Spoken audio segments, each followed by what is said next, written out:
Hello, and welcome to KennyRoy.com. I'm Kenny Roy. This is the Ask Video Mail for the week of March 16th, 2015. Welcome to the site to you new members, and welcome back to the old members. The Ask Video Mail, where are my glasses, is your chance to get your question in character animation or performance. There we go. Answered in a video just like this one, but I need your question if I'm going to answer it right. Yes, so please send your questions to webmaster@kennyroy.com. I go through all the questions. I really do. And I answer the ones that I think will help the most people. There's no such thing as a stupid question. Trust me. And it is the best way to get the most out of the site. Get the most out of the site, guys. Do it. Jump on. I just found a huge amount of questions that I had missed. I think I told you about this a few weeks back. And gave that member a huge amount of free time. It's great. It's great discovery. To get all those awesome questions. This week, the question is going to be another one from that animator, and you're going to like it. I just wanted to say something in general, though. Just kind of in general. The mood around here. I want to get a... My dream would be for this site to be where people go when they sit down at the beginning of their session of animating every single day. Well, I want you to be animating every single day. That's the first thing. So we're going to start you there probably. I know it's hard to find time. But I want you to sit down. I want you to get your cup of coffee or whatever you're drinking. Open up KennyRoy.com. Maybe watch a short film or two that's on the blog. And maybe check out the Videomail if you haven't already. But just kind of like sit and be a part of the community. Post in the forums, see what people are doing, give critique in the forums. Remember, giving critique is one of the most selfish things you can do. You're not helping them nearly as much as you're helping yourself. Learn how to make a concise point. Learn how to watch animation critically. All these things. Organizing your thoughts on your own workflow.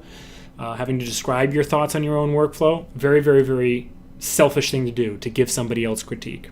So you should be in the forums. You should be posting in the forums, giving other people opportunities to get that practice of giving critique as well. But at any rate, I'd like this site to be that for you. So if this site is not that for you, let me know.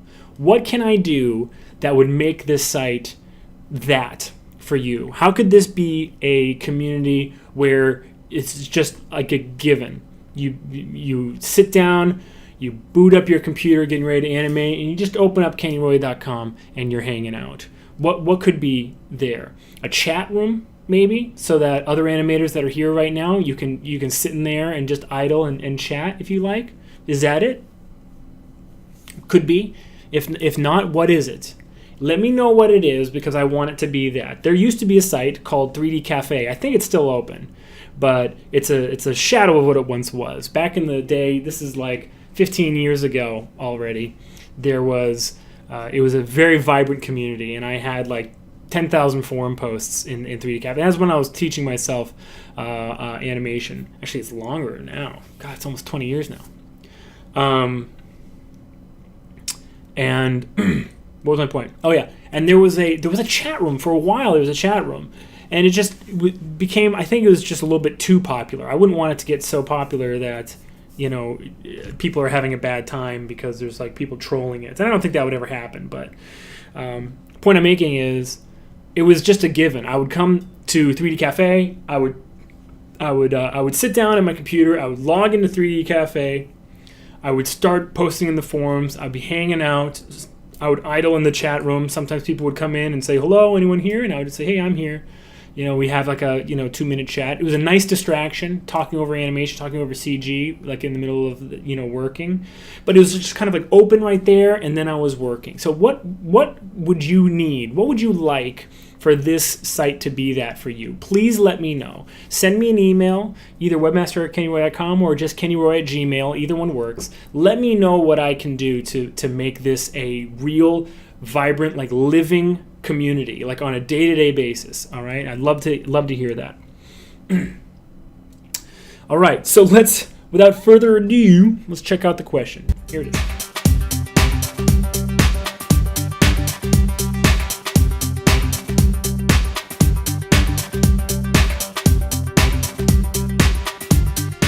That's a great question. Thank you for sending that question in.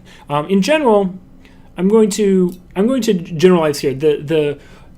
When you want to key every single controller is when, and I'm talking about tempo here, is when you are establishing those moments. Remember, with tempo, you're not really talking about poses. You use poses to fill these moments, but you're keying these moments. Okay, you're setting the moments in time. So on a jump, you're setting the beginning of the anticipation, or you're setting the end of the anticipation. You're setting the highest point in the jump. Okay, not really the pose, sort of the pose, but you're thinking about where does this need to be timed in order for it to be the strongest. So it's like you're picking the moment that that character reaches the top of that leaping, stretch or whatever. Okay, so you have to key full body when you're doing those moments, because really these moments by definition are so different from each other that you need to key every single controller. Only when you start getting into breakdowns should you break off of keying every single controller. The only time when, as this animator put it, you would need to switch over to keying subgroups or whatever you call it. And I don't use C-sets. I understand their value, and I used to knock them, but now it doesn't matter. Really, it's up to you. But the only time you would really, for me personally, would want to have a group of controls that you're keying, or to break off keying full body, is when you start getting into the polish phase and there is non-performance texture that you are sort of just peppering in. So if someone's walking down the stairs and they're holding something, and on each landing there's just a little bit of movement in that hand, that's non-performance texture. So they're in general they're moving smoothly down the stairs, but kind of every single hit on their foot there's just a little bit of life going on in that hand. That would be when you go almost frame by frame or straight ahead and are just kind of keying that control to make it textural and pleasing to look at. A little bit more realistic, a little bit more natural, a little bit dirtying up your keys. I've heard that term. So, but in general, you really are, after you've figured out your tempo, you're kind of filling, it's almost like a coloring book after that. You've figured out all of the major moments, and then you're just filling in with poses and breaking up the poses is a matter of deciding how smoothly you want your transitions to go into and out of each other, how much you want these moments to affect the one before it and the one after it. That's what breaking up your keys actually is. It's not breaking up the pose, it's breaking up the timing. It's making this moment be influenced more or less by the moments before and the moments after. That's what breaking up a key is. So I wouldn't consider that actually keying a different, a subset of controls or whatever. The one exception to this is when you're keying the spine. When I'm keying the spine, I find that there's a whole lot that can get a little bit crazy in the spine really quickly, and especially with characters that you're keying their spine with a combination of FK and IK, like this guy. You don't, at a certain point, you don't even know what is rotation and what is translation. So basically, you can start moving forward with a lot, kind of dangerously, when you are looking at this character, because you're well, if I want this to be over here, should I translate it like that? But now, crap, well, look what I have here. I've got this counterposed middle section. So this is not very good at all. So, well, let me go back and see if I maybe bring him over here and back up. Well, I guess that's okay. But if I use translation to get him over here for the first pose, that translation key is going to come to a stop. There's not going to be any keyframes after it, and it's going to really hit a wall. And so that's also in my opinion, that's sort of like the number one cause of hitting a wall in the spine, is when you have translation and rotation in the spine, especially an FKIK switchable spine, and you come to the end of the data. You just hit the last keyframe and there's nothing after it. So in a combination spine like this one, where there's a lot of counterposing going on, what I do is, and I know this is not really the tone of the question, but I do pretty much always key the entire spine, so that I don't get off track. And once I have a crazy pose that is really kind of unique and nuts, I say to myself, I'm not going to try to get back to a normal, I'm not going to try to get to the next pose if it's just as crazy. I'm going to go through an intermediate step by zeroing everything. So I would zero these, and then, if he was going from, that crazy position over there to something over here, then I would rebuild the pose however I wanted to, using a combination of translation and rotation, if that's what was necessary. Now, there are some projects where it's not totally necessary to get that kind of range or to get that kind of like detail in the spine, whatever. But I would just say that in general, you're not really ever breaking off the controls or organizing them into subgroups. I think that was the word that this animator used, unless it's for some sort of like non-performance thing. So I talked in my very, very, very first workflow lecture, which is kind of dated now. Maybe I should do just like a wrap-up of tempo in the context of that workflow lecture. The first one I did, which was called Advanced Workflow. In Advanced Workflow, I talked about how non-performance texture is last, and then performance texture is when there is something that is part of the performance choice you're making. So if you want them to look like they're about to cry, well, like that jaw sort of like doing the, that's performance texture, right? That's something that you're not going to add until sort of like the very end, because it's like a lot of keyframes and it's going to add sort of a lot of overhead to your shot, and at least in terms of where things are starting to get locked into the timing that you've chosen.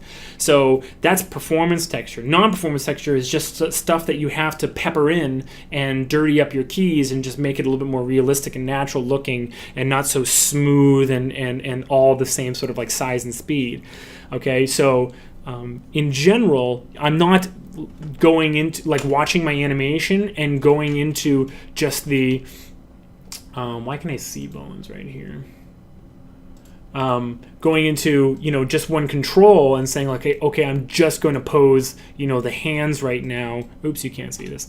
I'm just going to pose the hands right now, or the feet right now, or whatever. And this is like a group of controllers that I'm using right now, or anything like that. And I'm certainly not going to make any choices for like overlap or really detailed secondary motion, not secondary action, but secondary motion, like overshoot and follow through, without first having my main poses almost perfectly set. So and broken up. So arriving and coming to a stop, and he lands and then overshoots a little bit and comes back up. All that stuff has to be pretty much set, and I'm posing that all full body. I'm using every single control. I'm using every single tool I have at my disposal to make those poses super strong. The timing's already done. The timing was done so long ago, I've forgotten even all of the different paths and of the different stuff that I did to arrive at that timing. I'm just super happy with this timing that's in front of me. This is perfect timing. I love this timing. And that's sort of like using a coloring book. My poses are just filling in, the choices that I've already made. Do you know what I mean?